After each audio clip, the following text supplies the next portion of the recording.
Hi guys, I hope you're having a splendid day out there. Easter is around the corner. It's beginning to look a lot like Easter. Well, maybe you're watching this video in the future, so maybe it's not. But anyways, I thought it would be a fun thing to talk a little bit about the Swedish Easter, because here in Sweden we celebrate the Easter. Yeah, we might not have thought that, but yes we do. And a lot of the Swedish Easter looks a lot like the Easter in other countries, which is fun. But I wanted to focus on the things that makes the Swedish Easter very Swedish. To start off, we can start off by learning the Swedish word for Easter, which is påsk. I'm sure this is a word that you've seen before or maybe heard me mention, but that's the word for it. And you can see that in words that are Easter related in English language, for example. You have Easter Island. In Swedish, that is Påskön. Okay, so one of the things that people think about when they think about the Swedish Easter or påsken is påskkärringar.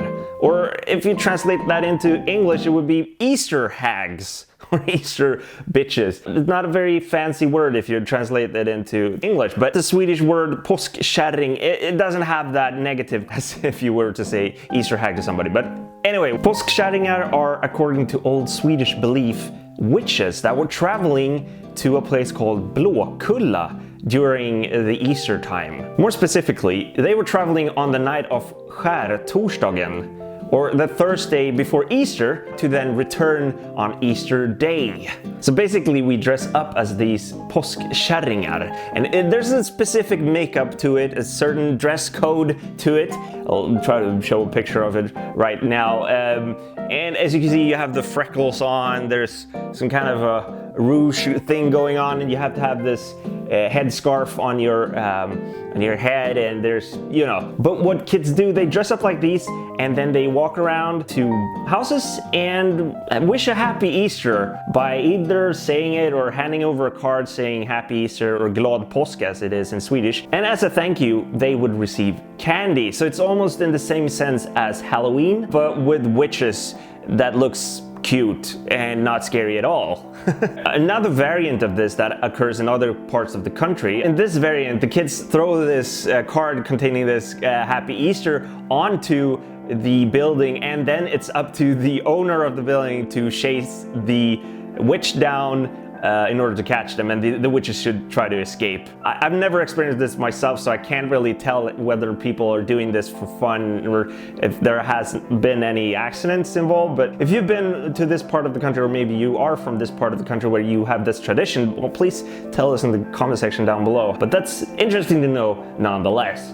Alright, and surrounding påsken or the Easter is of course påsklovet, or the Easter holiday, which is something that I've talked about in previous videos before. And this is mostly a holiday for people who go to school, basically, which is cool, I miss påsklov a little bit. When you're working, you don't get påsklov as much, but you still celebrate it.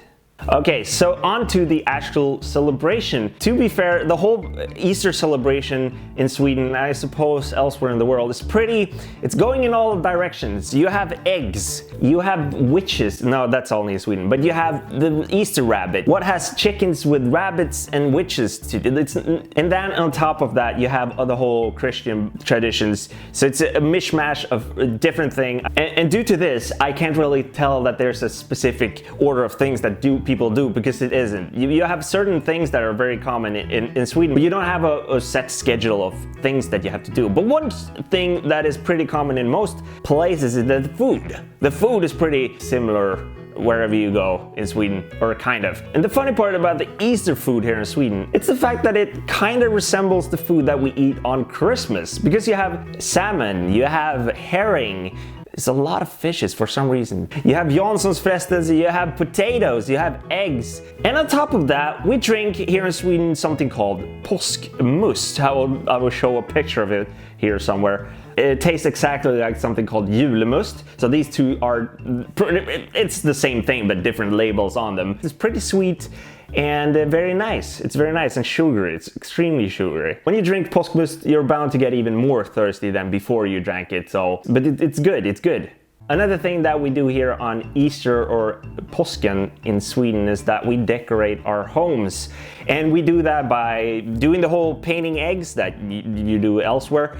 We have the chickens and all that, but we also have something called påskris, which is basically branches from birch trees, which we decorate with feathers on top of it and put it into a bowl, or maybe we decorate the bush outside or something like that. So we get like all these chicken feathers all over the homes. But yeah, I kind of like that decoration, to be honest.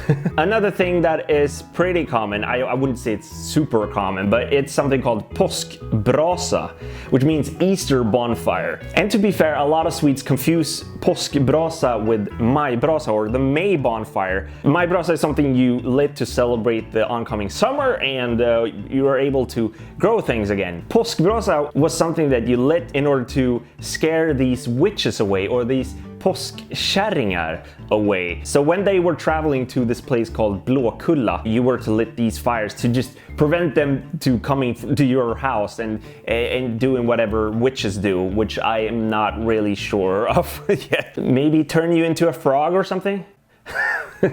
I am a frog. Yeah, so those were a few things that we do here in Sweden during Easter or påsken, and hopefully you learned a little bit about the Swedish Easter. If you're from a country where you celebrate Easter in a totally different way from all the chickens and the eggs and all that, it would be really interesting to know, to post that in the comment section down below so we could learn a little bit about your country. That would be awesomundo. Alright guys, I hope you had a splendid time here together with me, because I had a splendid time together with you. And until the next time I see you and your pretty face, have a splendid day.